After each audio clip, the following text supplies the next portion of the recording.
చేస్తున్నటువంటి సన్మాన కార్యక్రమం సభకు నా నమస్సుమాంజలు. ముఖ్యంగా ఈరోజు చాలా సంతోషించదగ్గ విషయము, జాబిలి చాంద్భాష గారు, జాబిలి జయచిత్ర, ఈయన అనేక విధాలుగా అనేక పాత్రలు పోషిస్తున్నారు సమాజంలో. ముఖ్యంగా ఉపాధ్యాయ వృత్తి, తర్వాత ఒక జాబిలి పత్రికను నడుపుతూ సమాజ సేవ చేస్తూ అనేక సేవా కార్యక్రమాలు చేస్తూ ఇప్పటికీ ఈయన చెప్పాలంటే అవార్డుల పుట్టనాల, అవార్డుల కొండనాల ఆయన దాదాపుగా 200 పైగా అవార్డులు పొంది అనేక మంది అనేక సేవా కార్యక్రమాలు చేస్తున్నటువంటి చాలా మందికి ప్రతిభావంతులకి అవార్డులను అందించిన ఆయన అవార్డులు కొండగా నేను భావిస్తున్నాను.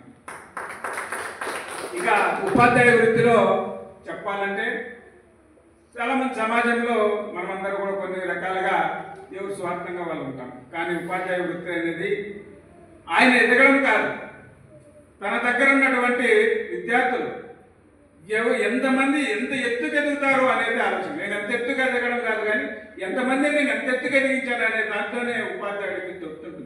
కానీ ఈ మధ్య కాలంలో కొంత తేడా వచ్చిండొచ్చు సమాజంలో, అక్కడ మనం కొద్దిగా చిన్న ఉపాధి విమర్శలు ఉంటాయి అంటే ఉపాధ్యాయులు. కానీ ఈయన ఇంతకుముందు మన పెద్దలందరూ చాలామంది చెప్పారు, ఆయన నిస్వార్థంగా ఎప్పుడు నిరంతరం ఏదో సమాజానికి అందించాలనే ఒక దృక్పథంతో ముందుకెళ్తుంటాడు. కానీ చాలా సందర్భాల్లో మేము ఆయనకు 200 పైగా అవార్డులు అందినా ఏదో ఒక విధమైన లోటు అనిపిస్తుండేది. ఏమంటే తను చేస్తున్నటువంటి ఉపాధ్యాయ వృత్తి ముఖ్యంగా ఆ వృత్తిలో ఉత్తమ ఉపాధ్యాయుడిగా అవార్డు అందుకోవాలనేది మా ఆశ. ఆ ఆశ ఈనాటితో నెరవేరింది. ఒకటి మండల స్థాయిలో కాదు, జిల్లా స్థాయిలో కాదు, రాష్ట్ర స్థాయిలో ముఖ్యమంత్రి వర్యులు, విద్యాశాఖ మంత్రి వర్యులు చేతుల మీదుగా అవార్డు అందుకోవడం ఎంతో సంతోషించదగ్గ విషయం. మేము ఆయనతో పాటు ప్రయాణం చేస్తున్న క్రమంలో నేను కూడా ఎంతో సంతోషిస్తున్నా. మా తర్వాత విలేకరులుగా మేము ఆయన ఒక పత్రిక నడుపుతున్నారు విలేకరు, దాంట్లో కూడా నేను ఎంతో సంతోషిస్తాను.